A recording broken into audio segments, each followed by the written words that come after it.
आज हम आपको दिखाएंगे यूपी के गांव की वो कड़वी हकीकत जहां के ग्रामीण पेट की आग बुझाने के लिए पिछले 25 सालों से पार करते हैं मौत का दरिया। ये तस्वीर है यूपी के कानपुर देहात में आने वाले भोगनीपुर तहसील का भरतौली गांव, जहां उफनती नदी के बीच एक ग्रामीण जान जोखिम में डालकर नदी को पार कर रहे हैं। अब आप सोच रहे होंगे कि आखिर ग्रामीणों की यह भीड़ खतरा उठाकर नदी को क्यों पार कर रही है, तो चलिए हम आपको समझाते हैं पूरी कहानी। दरअसल 1200 आबादी वाले भरतौली ग्राम पंचायत में कुल 5 मजरों के बीच सिंगूर नदी पड़ती है और ये सिंगूर नदी इन 5 गांवों में से 2 मजरों को बांट देती है। और इस गांव में एक ही राशन की दुकान है और राशन की यही दुकान उन्हें खतरा उठाने पर मजबूर कर देती है। ये तस्वीर एक एहसास कराती है कि पेट की आग कितनी भयानक होती है। इसी आग को बुझाने के लिए भोगनीपुर तहसील के भरतौली गांव के महिला और पुरुष जान हथेली पर रखकर सरकारी राशन के लिए नदी को पार करते हैं ताकि अपने बच्चों और परिवार के पेट की आग को बुझा सकें। और खतरा उठाकर नदी पार कर राशन लेने का यह सिलसिला पिछले 25 सालों से यूं ही बदसूर जारी है, जिसे देखकर ऐसा लगता है कि जिम्मेदारों की नजर में इन ग्रामीणों की जान बस 2 कौड़ी की है। हाथों में झोले के साथ राशन कार्ड और प्लास्टिक का टब लेकर लाचार गांव वाले नदी की बीच धार को तैरकर सिर्फ इसलिए पार करते हैं कि नदी के उस पार उनको मुट्ठी भर सरकारी अनाज मिलेगा, कि ये मजबूर ग्रामीण खुद अपने परिवार की भूख मिटा सकें। तस्वीरों को जरा गौर से देखिए कि कैसे ये महिला और तमाम पुरुष एक हुजूम के साथ नदी में उतरकर उस पार जाने के लिए जोखिम उठा रहे हैं। कुछ महिलाएं गाड़ी के ट्यूब में हवा भरकर उसके सहारे नदी पार करने को मजबूर हैं, तो कुछ महिलाएं खुद तैरकर नदी को पार कर जाती हैं। साथ ही गांव के तमाम पुरुष सिर पर टब और झोला रखकर राशन लाते हैं। वैसे तो 25 सालों से जोखिम उठाते उठाते इस गांव की ज्यादातर महिलाएं तैरना सीख चुकी हैं, क्योंकि मुफ्त का राशन पाने की बेबसी ने इन्हें तैरना भी सिखा दिया है। बताया तो ये भी जाता है कि प्रदेश सरकार के 3 मंत्री इसी जिले से आते हैं, फिर भी इस गांव पर सत्तासीन सरकार की नजरें इनायत आखिर क्यों नहीं हो रही हैं। वहीं इस पूरे मामले पर जिलाधिकारी ने मामले को संज्ञान में लेकर आश्वासन दिया है, लेकिन क्या 25 सालों से खतरा उठाकर पेट की आग बुझाने के लिए जो ग्रामीण नदी को पार करते हैं, क्या उनको इस परेशानी से निजात मिल पाएगी? ये तो आने वाला वक्त ही बताएगा। Special desk Dastak news live. Dastak news राष्ट्र सबसे पहले। क्या नाम है आपका? कुंती देवी नदी पार करके कहाँ से राशन लेने गई थी? हम यहाँ से गए थे, मुंडा गाँव है। कब से ला रही हूँ राशन? हम जब से हमें याद भाई, हमारे 30 साल शादी को हुई, जब से हम बराबर जाते हैं।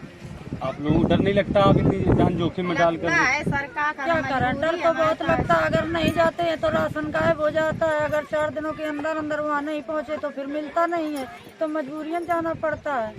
क्या करें, अंगूठा न लगाए। इसके लिए कभी आपने बात की अधिकारियों से, कहा कि जो हमारे गांव पे ही राशन बंटवाएगा? आते हैं नहीं यहाँ पर, कौन आते हैं तो हमारी क्या सुनते हैं वो? यहाँ वहाँ घूम के चले जाते हैं, हमारी कौन सुनता है। आज आप लोग कहीं से आ गए हैं तो इतनी बात कहने को मिल गई है कम से कम। क्या नाम है आपका? सिया देवी। कहाँ की रहने वाली है? भरतौली। आप लोग कहाँ राशन लेने जाते हो? हुंडा। नदी पार करके जाते हो? लगभग कब से ये सफर चल रहा नदी पार करने का? 25 साल से हम नदी पार कर रहे हैं, कोई यहाँ सुनता नहीं है। बाढ़ की वजह से हमारे यहाँ जी छोटे बच्चे छोड़ के जाते हैं यहाँ से, और बच्चों को कोई देख रेख न करे। वहाँ आ जाए तो अंगूठा नहीं लगवाते, सारा दिन बैठे रहते हैं वहीं। आपके गांव में राशन की दुकान नहीं है? नहीं है। तो सभी महिलाएं सब लोग जाते हैं? सब लोग, छोटे न बड़े बूढ़े सब जाते हैं। ऐसे दिक्कत नहीं। तो आप लोग क्या तैरना सीख गए ऐसे ही जाते जाते? ऐसे जाते क्या, टायर से जाते हैं, जैसे बनता है वैसे पेट के खातिर तो जाना पड़ेगा। अच्छा, कुछ घर पे छोटे बच्चे हैं जो अभी झूले में है या उसमें, तो उनको क्या, उनको भी साथ में लेकर के जाते हैं? नहीं छोड़ते हैं तो सारा दिन रोते हैं, लेके जाए तो नदी में बूढ़ जाएंगे, खतरा है। प्रधान जी, क्या नाम है आपका? मेरा नाम जगदीश सिंह है। किस गांव के रहने वाले हैं? ग्राम पंचायत भरतौली का रहने वाला हूँ। प्रधान जी, आपके गांव में महिलाएं पुरुष, आपके गांव की जितनी आबादी है सब नदी पार करके राशन लेने जाती है, क्या है मामला? मामला ये है कि 5 गांव में एक राशन की दुकान है। इस वजह से लोगों को नदी पार करके, और 12 महीना यहाँ खेती किसानी के खेत हैं और जंगल है, तो सब ये समस्याएं हैं। बार बार जाना आना पड़ता है। गर्भवती महिलाएं बच्चे राशन लेने जाते हैं। यहाँ से 3 किलोमीटर दूर पड़ती है राशन की दुकान। तो शासन और प्रशासन से मेरा आग्रह है कि मेरे गांव के लिए अलग से दुकान कर दी जाए। तो ये समस्या झेल रहे हैं। ये समस्या बहुत पुरानी है, लमसम 20-22 साल से यही चल रहा है। कोई पुल की व्यवस्था नहीं यहाँ है? पुल की व्यवस्था भी नहीं है, नाव की भी व्यवस्था नहीं है। अच्छा, अगर ये नदी पार ना करी जाए तो फिर कितना लंबा सफर होगा? नदी अगर नहीं पार करके जा रहे हैं तो हमें 150 रुपए खर्चा करके हमें 30 किलोमीटर घूम के जाना पड़ता है, मूसानगर होके, तब जाके चपरघटा से फिर वहाँ बरंडा पहुँचते हैं हम लोग। जहाँ पर जो ग्रामीण हैं वो सेंगुर नदी को तैर कर पार करते हैं राशन लेने के लिए। क्या है ये पूरा मामला और इस पर क्या कार्रवाई करेंगे? देखिए, ये प्रकरण अभी आपने मेरे संज्ञान में लाया है और मैंने डीएसओ साहब से बात भी करी है। जो नियम है वो ये है कि 4000 जो राशन कार्ड धारक होते हैं उन पे एक दुकान होती है, परंतु यदि इस तरीके की कोई नेशनल बाउंड्री वगैरह हो जाती है तो हम लोग एक अलग दुकान का भी प्रस्ताव ग्राम समाज के प्रस्ताव पर तहसील स्तरीय समिति द्वारा किया जा सकता है। तो ये जो प्रकरण भरतौली का सामने आया है, इसका नियमानुसार परीक्षण करके आगे की कार्रवाई करी जाएगी। क्योंकि इनका कहना है कि लमसम 30 वर्षों से ये इसी तरीके से सरकारी राशन लेने जाते हैं नदी तैर कर। ना तो वहाँ पर कोई स्थायी या अस्थायी पुल है और ना ही कोई राशन की दुकान। नहीं, ये जो मामला आपने बताया है इसका मैंने संज्ञान लिया है और आगे कार्रवाई करेगी। और पुल की अगर आवश्यकता वहाँ पे होती है, अगर कोई और वैकल्पिक मार्ग नहीं होता है तो भी हम लोग उसका भी प्रस्ताव ले लेंगे और जो राशन की दुकान है उसको ऑन प्रायोरिटी करेंगे।